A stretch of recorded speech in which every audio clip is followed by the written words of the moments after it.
pyramides de Gizeh, un des sites historiques les plus connus du pays, sont en pleine rénovation. Ces travaux font partie d'un effort destiné à redonner vie à l'industrie touristique du pays. Le processus comprend le nettoyage des ruines, la mise en place des mesures supplémentaires pour empêcher les dégradations causées par l'homme et un meilleur encadrement des vendeurs ambulants. En 2015, c'est 1 million de touristes qui ont afflué vers l'Égypte, un niveau qui n'a pas été aussi bas depuis des années. Ce nombre représente environ un tiers du nombre de touristes enregistrés en 2010.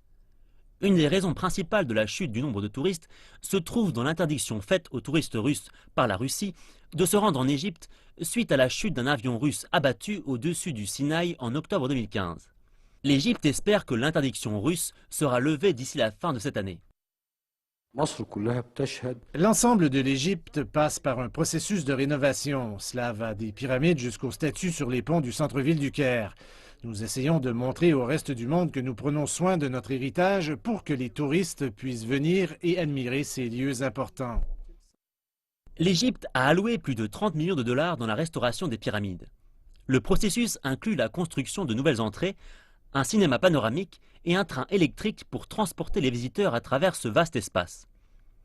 Les autorités veulent centraliser les vendeurs et la location des chevaux et des chameaux. Elles prévoient aussi d'augmenter la présence des officiers de sécurité. Nous devons appliquer un programme de sécurité plus strict. Nous allons mettre en place une signalétique qui présente clairement les règles. Dans certains endroits, les photographies seront interdites. Dans d'autres, il sera interdit de grimper. Et il ne s'agit pas seulement d'empêcher les touristes de monter sur les pyramides. Il y en a certains qui vont jusqu'à dégrader les sites en écrivant dessus. En février dernier, un touriste allemand a été interdit à vie de séjour en Égypte après avoir grimpé jusqu'au sommet de la Grande Pyramide.